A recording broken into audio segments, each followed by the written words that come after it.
It's NAMM Brain, everybody. And it's Paul Gilbert. This is Paul Gilbert. I remember Paul from Mr. Big. They had a few pages in Rip magazine back in the day. We were trying to be famous, and you were like an important person to try to be famous with. I was. Boy, have the tides changed. Little did we realize that it was, I don't know. And you guys were the famous ones. The sky is falling, and that was like, Nirvana, Pearl Jam were coming. But everybody, should have their time, so it's okay. And now you got a couple of pages in my next book. Yes. Immortal Guitar. So we got a question for you. We have a question for you, okay. Paul Gilbert.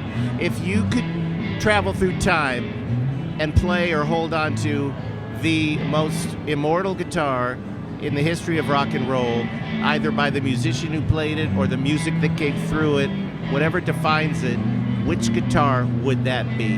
Oh, man, that's a good question. Well, I'm just going to give them to you as they came to me.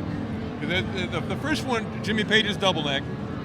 Second one, John Lennon's little 325 Rick. Third one, Jimmy Page's Monterey Strat. And then maybe like Peter Frampton's triple pickup Les Paul. Right here. Yeah. The Phoenix. There we go. The one lost at sea. Yeah.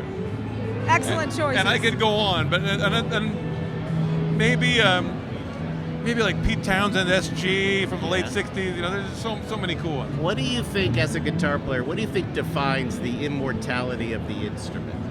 What's the criteria? What defines the immortality of an instrument, of a guitar? Well, obviously those guitars had significant visual and sonic moments in rock history. The first one I named was in a movie. Yes. The double neck was in The Strong Man's the Same, which is, I was a kid at the midnight movies watching it on the big screen. So, it wasn't just the sound, it was how cool it looked. Yeah. And then the Strat from Monterey Pop, that was another midnight movie that I saw when I was, my mom took me because I was too young to go by myself. And, I saw him doing Rock Me Baby and putting the thing on fire and the... so that was amazing. What did Vernon Reid tell us yesterday? Like that? I can't. And of course, the Townsend's SG was Woodstock. That was a movie. Yes. So there's a lot of movie guitars.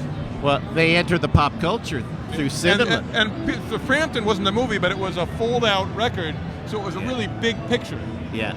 So I guess a lot of this stuff is visually. It is. That's a good influenced. point. I got to think of the one that I've never seen but only heard, and that's not going to come to me quickly. So I'll have to come back the next time and think of that one.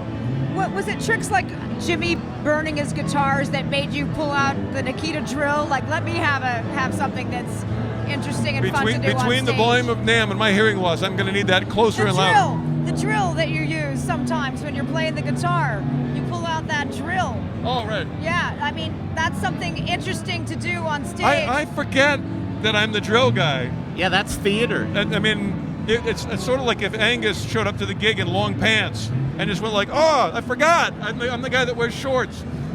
And it was really funny when I came up with it it was the early days of RACER X, and the singer and the guitar tech, we all kind of thought of it. And we just thought it was funny, which it is. And it was a gimmick that turned but again, it's visual. Something more. So a lot of the visual stuff, people, they listen with their eyes. And so, that becomes a visual thing. That's all for you. And that's why I spent more time with my outfit this morning than I did practicing. You look great, Bill. And paid off, didn't it? Thing. Thank you for your time, man. Go have fun. Thanks for stopping by, Paul. Yep, we you're the appreciate man. it. You're still Mr. Big in our book.